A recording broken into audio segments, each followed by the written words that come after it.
जो इन्होंने 2013 UPA government के संदर्भ में कहा, पूरा का पूरा मिसलीडिंग है, झूठ है। और हम डिमांड करते हैं कि वो ऑथेंटिकेट करें, हम डिमांड करते हैं ऑथेंटिकेट करें। इसीलिए बार बार इन्होंने आरोप लगाए, बार बार इन्होंने भ्रम फैलाया। आप इसीलिए हम भी अपनी बात रखेंगे, कृपया आप भी सुनने का धैर्य रखिए। अध्यक्ष महोदय, मेरा भी सौभाग्य है मैं अयोध्या राम मंदिर पर अपने पार्टी का मैंने अपना व्यू, अपने पक्ष रखा और आज वक्फ संशोधन 2025 पर अपनी दल का और विपक्ष की तरफ से अपना पक्ष रखा। और अयोध्या राम मंदिर में भी और आज के वक्फ के संशोधन में भी मेरा एक ही मार्गदर्शक है, वो है भारत का संविधान।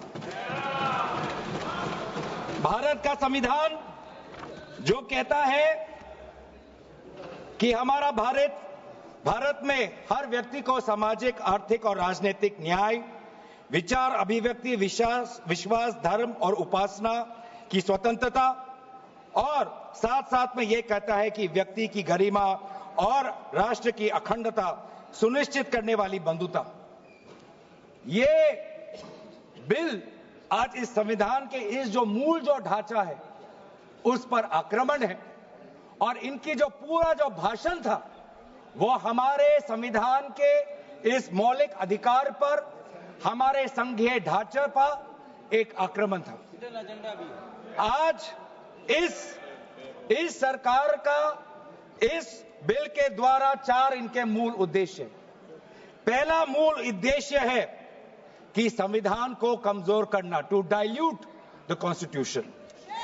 इनका दूसरा उद्देश्य है भ्रम फैलाना, to defame the minority communities of India. इनका तीसरा उद्देश्य है to divide the Indian society. हमेशा एक हमारे बीच में एक लिटिगेशन चलता रहे, मसला और बढ़ता जाए, ये उनका उद्देश्य है। और चौथा इनका उद्देश्य डाइल्यूट, डिफेम, डिवाइड, और चौथा इनका उद्देश्य है to disenfranchise the minority communities. आज माइनॉरिटी कम्युनिटीज के प्रति अपनी संवेदना जता रहे हैं। सर, कुछ हफ्ते पहले देश में विभिन्न जगहों में लोगों ने ईद की शुभकामनाएं एक दूसरे को दी। और क्या आपको पता है कहां इनकी डबल इंजन की सरकार ने लोगों को रास्ते पे ईद का नमाज भी पढ़ने नहीं दिया। और ये बात करेंगे आप अल्पसंख्यकों के प्रति अपनी संवेदना जताते हैं। मैं पूछना चाहता हूं कि आपके लोकसभा में कितने एमपीज अल्पसंख्यक हैं?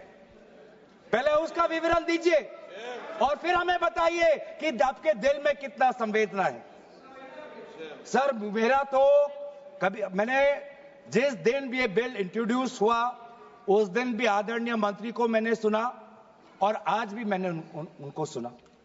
जिस दिन उन्होंने इंट्रोड्यूस किया उस दिन भी अगर आप उनका स्टेटमेंट पढ़े तो उन्होंने कहा कि इसको बिल लाने से पहले बहुत विस्तार रूप से इस बिल की लाने के लिए चर्चा हुई थी। सर, पूरा का पूरा मिसलीडिंग। 2023 में सर सरकार 24 में आई, ये खुद 24 के बीच में इन्होंने अपना बिल लाया। 23 सन के वर्ष में 4 बार माइनॉरिटी अफेयर्स कमेटी की बैठक हुई। मुंबई में हुई 13 जुलाई, दिल्ली में हुई 21 जुलाई को, लखनऊ में हुआ 24 जुलाई को, दिल्ली में 2 बार हुआ 20 सितंबर और 7 नवंबर को। मैं आदरणीय सरकार से दरखास्त करूंगा कि इन 5 सरकारी जो मीटिंग हुई मिनिस्ट्री ऑफ माइनॉरिटी अफेयर्स का, उनका मिनट्स टेबल पे रखे। एक भी मीटिंग में नया वक्फ अमेंडमेंट बिल चाहिए उसका जिक्र भी नहीं हुआ था। जिक्र भी नहीं हुआ। इनके मिनट्स हमारे पास, हमने देखे जितने भी बार ministry of minority affairs meeting हुई, सब में वापसी पोर्टल को लेकर और विचार विमर्श हुआ था, लेकिन एक भी मीटिंग के माइन्यूट्स में एक भी स्टेटमेंट नहीं है कि हमें एक नया वक्फ अमेंडमेंट बिल चाहिए। तो मैं तो यही पूछना चाहता हूं कि अगर नवंबर 2023 तक मिनिस्ट्री ऑफ माइनॉरिटी अफेयर्स ने यह वाजे भी नहीं समझा कि नया एक बिल लाने की जरूरत है, मैं तो बस इतना ही पूछना चाहूंगा कि यह bill ministry of minority affairs ने बनाया या किसी और दूसरे विभाग ने बनाया? कहां से आया यह बिल? कहां से आया? सर ये बात करते हैं कि ये संविधान के पक्ष में है। किस प्रकार से ये संविधान के विरोध में है, सर मैं बताना चाहूंगा। आर्टिकल इसका जो क्लॉज 3RA है और 3R1 है। इसका 3RA क्या है सर? 3RA ये कहता है any person showing or demonstrating that he is practicing Islam। देखिए सर, आज देश में अल्पसंख्यकों की ऐसी दशा हो गई कि आज सरकार को अपना धर्म का सर्टिफिकेट देना पड़ेगा। कितने दुख की बात है कि भारत क्या बात कर रहे हो, हिंदू थोड़ी है। भारत एक सनातन धर्म का एक देश, 7000 पुराना, उससे भी पुराना ये देश, जिसमें हर धर्म और हर संस्कृति, हर परंपरा को हम सम्मान करते हैं। आज सरकार को ये हमें सर्टिफिकेट देना पड़ेगा कि हम किस धर्म को हम विश्वास रखते हैं। क्या ये दूसरे धर्मों से इस प्रकार का सर्टिफिकेट मांगेंगे कि आपका 5 साल हुआ या नहीं हुआ? ये सिर्फ इसी बिल में क्यों? ये संविधान के विरोध में नहीं है? ये आर्टिकल 26 के विरोध में नहीं है? सरकार क्यों धर्म के इस मामले में दखलंदाजी कर रही है कि आप इस धर्म का आप विश्वास करते हो कि नहीं हो, उसका पहले मुझे सर्टिफिकेट दो? ये किस प्रकार का न्याय बना रहे हैं? ये किस प्रकार का कानून हम बना रहे हैं? 3R1 क्या कहता है सर? इनका 3R1 जो आज इन्होंने हटा ही दिया है,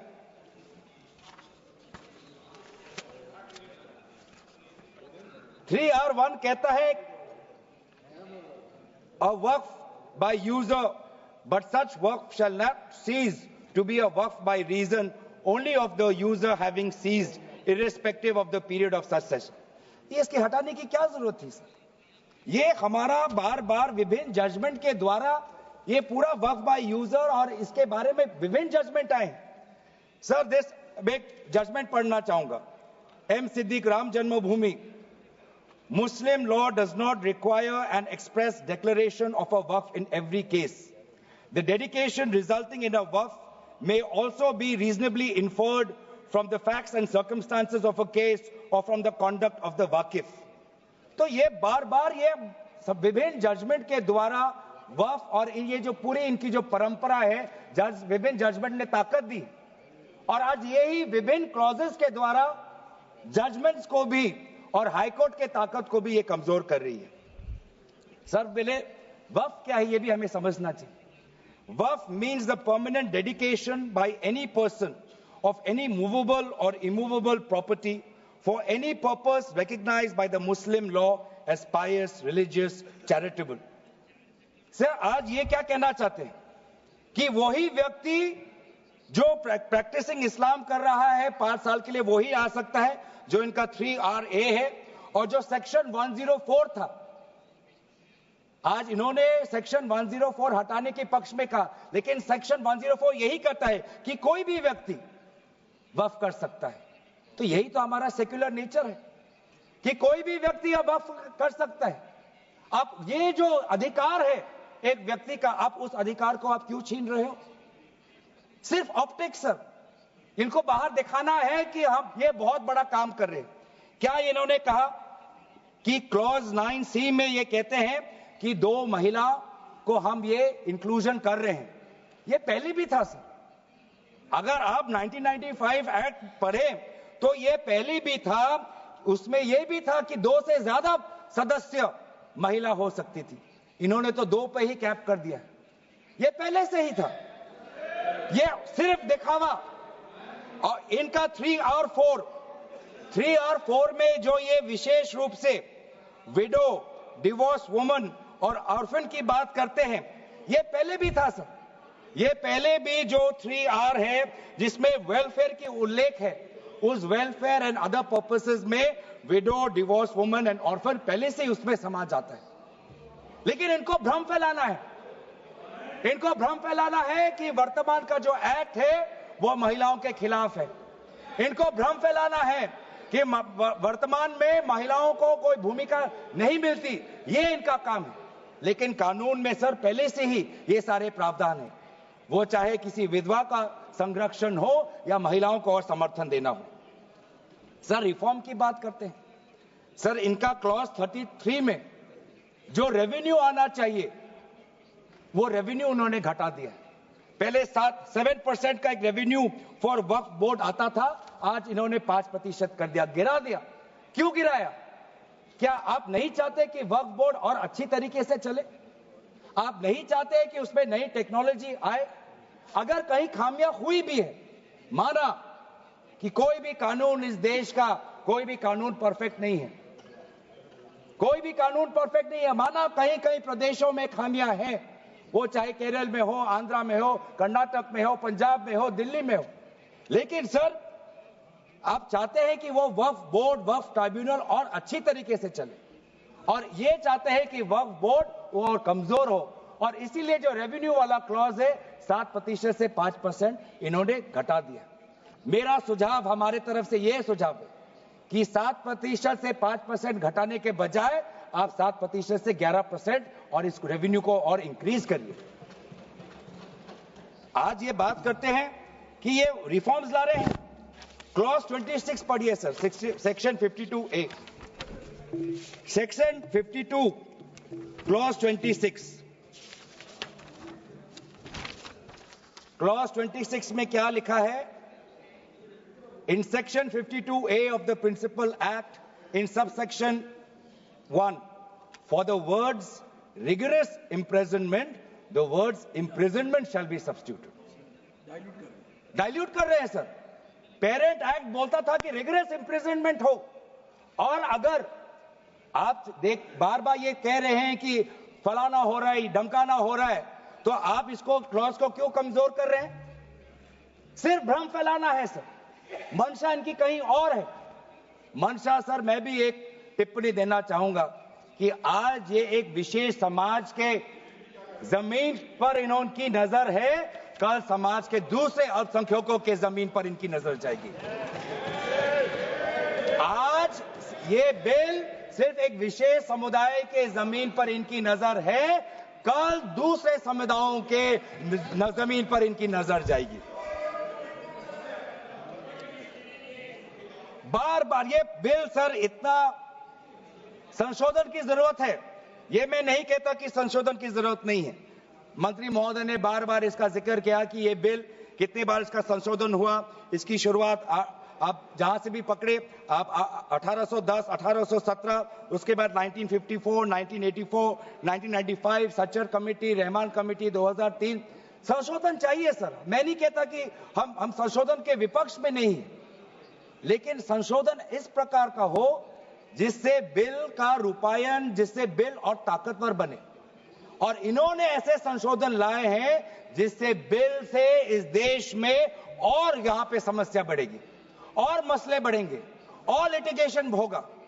सर ये इनका क्लॉज 40A पढ़िए सर। इनका clause 40A, section 107, on and from the commencement of the Waqf Amendment Act 2025, the Limitation Act 1963 shall apply to any proceedings. Sir इससे पहले आप जितने बार भी आप इतिहास में जाए, हर बार, क्योंकि ये वक्फ, ये जो प्रक्रिया है, जब से हमारे देश में इस्लाम आया तब से ये प्रक्रिया चल रही है। बहुत से ऐसे कब्रिस्तान हैं जहां पे कोई पेपर्स नहीं है, कागज नहीं है, लेकिन जजमेंट है, जजमेंट इनके पक्ष में है। और आज बार बार हमने कहा है कि लिमिटेशन एक्ट इसको बढ़ाया जाए, क्योंकि ये प्रैक्टिकल एक समस्या है, लेकिन आज ये नहीं चाहते। क्यों? क्योंकि ये चाहते हैं कि अलग अलग देश के अलग अलग कोने में यहां केस लगे, वहां केस लगे, यहां केस लगे। तो जो भी हमारे यहां पे एक भाईचारा का एक वातावरण है, उस भाईचारे के वातावरण को ये तोड़ना चाहते हैं। ये इनकी राजनीतिक उद्देश्य है। सर, ये बात करते हैं कि किस तरीके से ये इन्होंने बोर्ड का डाइल्यूशन किया है। क्लॉज 44 कहता है कि जो सेक्शन 110 है वो पूरी तरीके से हटा दिया है। सेक्शन 110 क्या है? Section 110 sir, powers to make regulations by the board, ये पूरा हटाना चाहते हैं। उसमें क्या लिखा है पेरेंट एक्ट में? द बोर्ड में with the previous sanction of the state government, मतलब राज्य सरकार की अनुमति के द्वारा बोर्ड कुछ नियम बना सकते हैं। इन्होंने पूरा वो हटाना की कोशिश कर रहे। क्लॉजेस एफ और जी ये हटाने की कोशिश कर रहे। राज्य सरकार की पावर्स या जी कम करने की कोशिश कर रहे। आप क्लॉज 43 पढ़िए, इसका सेक्शन 109 जिसमें क्लॉज 1A और क्लॉज 4 ओमिट करता है। सेक्शन 109 क्या है? सेक्शन 109 है power to make rules, the power of the state government to make rules. इसमें भी आप ये कटौती लाने की कोशिश कर रहे हैं। क्लॉज 1A क्या कहता है? Other particulars which the report of the survey commissioner में कंटेन अंडर क्लॉज एफ। इसमें स्टेट गवर्नमेंट सर्वे कमिश्नर के पक्ष में कुछ नियम बना सकता है, वो पावर आप हटा रहे हैं। Clause 4, the manner of election of members of the board by means of a single vote, आप ये हटा रहे हैं। इलेक्शन की प्रक्रिया आप हटाना चाहते हैं और आप रिफॉर्म की बात करते हैं। सर, आप ये देखिए 83(9), आज बार बार ये एक भ्रम फैलाया जा रहा है कि हाईकोर्ट का कोई भूमिका नहीं है। एक भ्रम फैलाया जा रहा है कि जो वक्फ का जो ये एक ट्राइब्यूनल का जो ऑर्डर आता है वही है, उसके बाद हाईकोर्ट पावरलेस है। ऐसी बात नहीं है। आप पेरेंट एक्ट पढ़िए। आप पेरेंट एक्ट में अगर सेक्शन 83 पढ़ेंगे, पेरेंट एक्ट में सेक्शन 83(9), उसके बाद क्या लिखा गया है? provided that a high court may on its own motion or on the application of the board or any person aggrieved call for and examine the records relating to any dispute and may confirm or reverse the decision।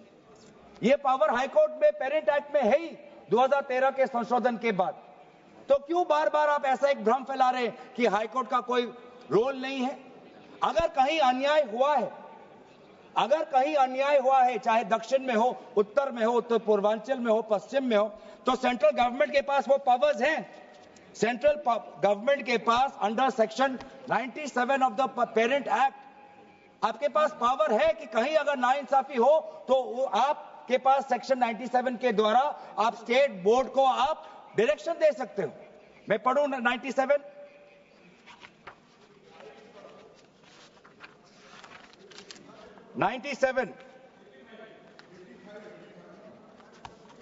directions।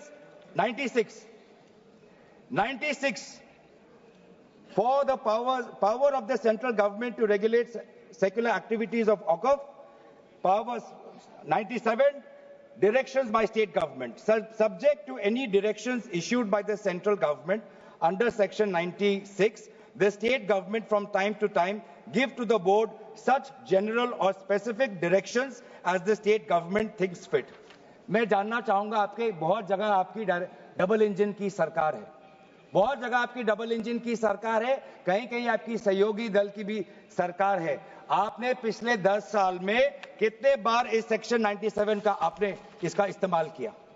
कहीं भी आप अगर नाइंसाफी हुआ तो कितने बार आपने section 97 का आपने इस्तेमाल किया? उसका बोलिए, फिर जाके बोलिए कि ये जो पेरेंट एक्ट है ये कमजोर एक्ट है। पूरी ताकत दी हुई है।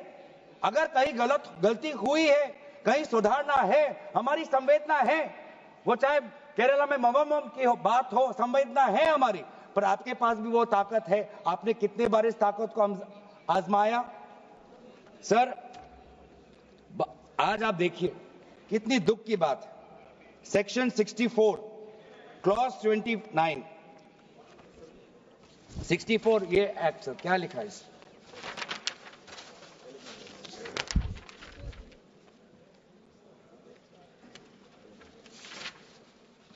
इसमें क्या लिखा है?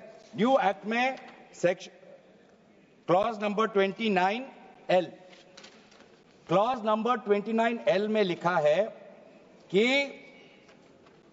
अगर is a member of any association which has been declared unlawful under the Unlawful Activities Prevention Act 1967, यूआपा आपने लाए, ठीक है, आप कहीं रिगरस प्रेजेंटमेंट को उसको सिंप्लीफाई करके प्रेजेंटमेंट लाना चाहते हैं और कहीं आप यूआपा का संशोधन लाना चाहते हैं, आपका हक है। आप बस हमें इतना बताएं कि और कौन से स्टेट बोर्ड या और कौन से धार्मिक बोर्ड में आपने ये यूआपा का प्रोविजन आप लाने वाले हैं, या सिर्फ ये इसी बिल में है, या सिर्फ इसी बिल में है या दूसरे में भी जो चैरिटेबल एक्ट्स हैं विभिन्न धर्मों के विभिन्न स्टेट्स के, क्या उसमें भी यूआपा एक्ट आएगा या सिर्फ इसमें? क्या संदेश देना चाहते हैं? किस कौम को आप भ्रमित करना चाहते हैं?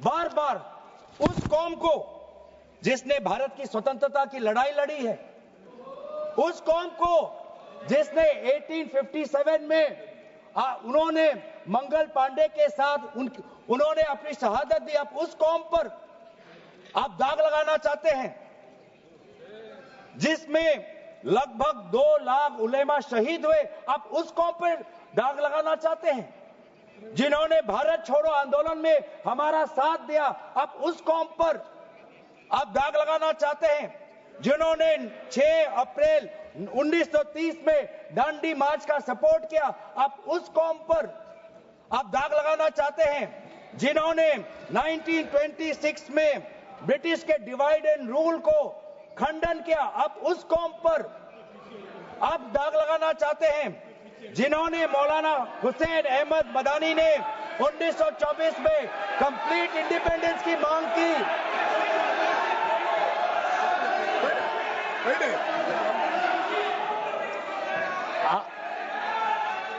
जब आप लोग भारत छोड़ो आंदोलन का समर्थन नहीं कर रहे थे, उस कौम ने भारत छोड़ो आंदोलन का समर्थन किया। जब आप लोग अंग्रेजों को मर्सी पिटीशन लिख रहे थे, वो माल्टा में 3 साल और इजिप्ट में उन्होंने शहादत दी। आप किस कौम पर दाग लगाना चाहते हो जिन्होंने 1924 में जिन्ना के 2 नेशन की थ्योरी को पूरी तरीके से नकारा, आप उस कौम पर लगा रहे हो? सर यही है इनका डिवाइड एंड रूल, यही है इनका डिवाइड एंड रूल। बहुत लोग पूछते हैं सर हमारा राष्ट्रवाद क्या है? सर हमारा राष्ट्रवाद, nationalism for us is being United in our shared love for our Bharat Mata and the mutual respect for her culture, language, dress, food and religion. It is the love for our national flag, the Tiringa, जिसकी सम्मान आपने नहीं की थी. It is the sacrifice of the Indian freedom movement, जिसमें आपने भाग नहीं लिया. It is our thirst for knowledge to seek excellence with limited resources, to be creative, to have the courage, to acknowledge the injustice of the past and have the wisdom to build new bridges. ये है हमारा राष्ट्रवाद और ये राष्ट्रवाद आज हमारे संविधान में उल्लेखित है. तो सर बार बार ये सरकार कहती है ये माइनॉरिटीज के पक्ष में है, लेकिन जब अमेरिका से माइनॉरिटी कमीशन का रिपोर्ट आता है कि माइनॉरिटीज के साथ नाइंसाफी होती है तो इनको दुख होता है. जब यूएस का रिलीजियस कमीशन का रिपोर्ट आता है तब इनको दुख होता है. सर बार बार ये जो ऑप्टिक्स की बात कर रहे हैं, ये क्लॉज 42 सेक्शन 108A इन्होंने डिलीट कर दिया है. ये कहते हैं कि कैसे ओवरराइडिंग प्रिंसिपल कैसे आ सकता है. मंत्री महोदय को ओवरराइडिंग प्रिंसिपल से आपत्ति है. पहले सबके लिए सेक्शन 108 क्या है पढ़ लेते हैं. आपके लिए भी है, हम तो जेपीसी में थे.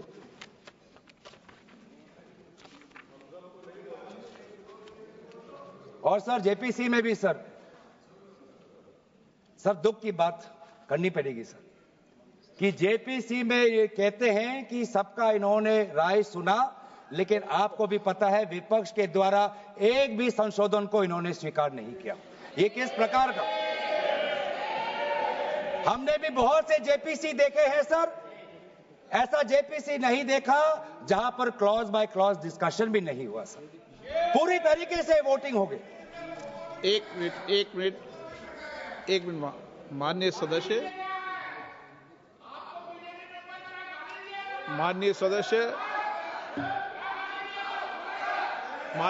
इतना ध्यान रखें कि जेपीसी भी संसद का भाग होती है, इसलिए उसका भी ध्यान रखें।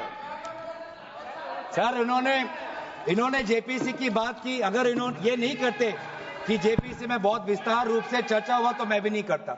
इन्होंने उल्लेख किया, इसलिए मैं करना चाहता हूं। इन्होंने उल्लेख किया कि बहुत से लोग आए जेपीसी में सर, ऐसे भी लोग आए जिनको वक्फ को लेकर उनका कोई जानकारी भी नहीं थी, कोई जानकारी नहीं थी सर, ऐसे भी आए सर। जेपीसी के मुद्दे हम बार बार हमने स्पीकर को चिट्ठी के द्वारा अवगत किया है, इसलिए हम उठा रहे हैं सर। इसमें 108A ये हटाना चाहते हैं जिसमें power to have overriding effect, लेकिन ये जो प्रिंसिपल है ओवरराइडिंग का सर, ये आज भी विभिन्न स्टेट एक्ट्स में ये है। तेलंगाना के एक्ट में आज भी ओवरराइडिंग प्रिंसिपल है, तमिलनाडु के एक्ट में आज भी ये ओवरराइडिंग प्रिंसिपल है, आज भी आरटीआई एक्ट में, इंफॉर्मेशन टेक्नोलॉजी एक्ट में 2000 में, नालसा जैसे यूनिवर्सिटी में ये ओवरराइडिंग प्रिंसिपल है। तो इसीलिए आपको सिर्फ यहां पर आपको ओवरराइडिंग प्रिंसिपल से आपको मुश्किल है, लेकिन जो दूसरे एक्ट्स में जो ओवरराइडिंग प्रिंसिपल है सेक्शन 108A के द्वारा सिमिलर प्रोविजंस है, उसमें आपको तकलीफ नहीं है सर। मैं भी अपने जैसे इन्होंने हमारे कुछ दोस्तों को सलाह दी, मैं भी इनके कुछ दोस्तों को सलाह देना चाहता हूं सर। क्लॉज 40A सेक्शन 107 जो लिमिटेशन एक्ट जो हटाया गया है सर, आंध्र प्रदेश के एक्ट में ये लिमिटेशन एक्ट ऐसा ही एक लॉ है जैसे पेरेंट एक्ट में है। तो मैं भी इनके आंध्र प्रदेश के सदस्यों को मैं कहना चाहता हूं कि जो प्रोविजन आपके आंध्र प्रदेश के एक्ट में है, आज वैसे प्रोविजन ये सरकार हटाने वाली है। आपको भी बाद में आंध्र प्रदेश में अपनी जनता को उत्तर देना पड़ेगा। तेलंगाना और तमिलनाडु में हमने बात रखी है सर, तो मैं बार बार मैं कहना चाहूंगा सर, हमें संशोधन से कोई हमें परे नहीं है, लेकिन संशोधन ऐसा हो जो हमें मदद करे। आज डिजिटाइजेशन की बात करते हैं, आज से 15 वर्ष पहले वामिस एक डिजिटल पोर्टल हमने खोल दिया है। अब ये देखिए सर सरकार की कैसी ये इनकी काम है।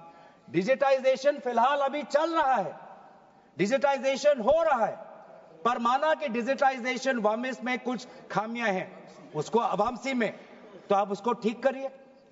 आप 10 साल से क्या कर रहे थे? आप 10 साल से आप वामसी क्यों ठीक नहीं कर पा रहे?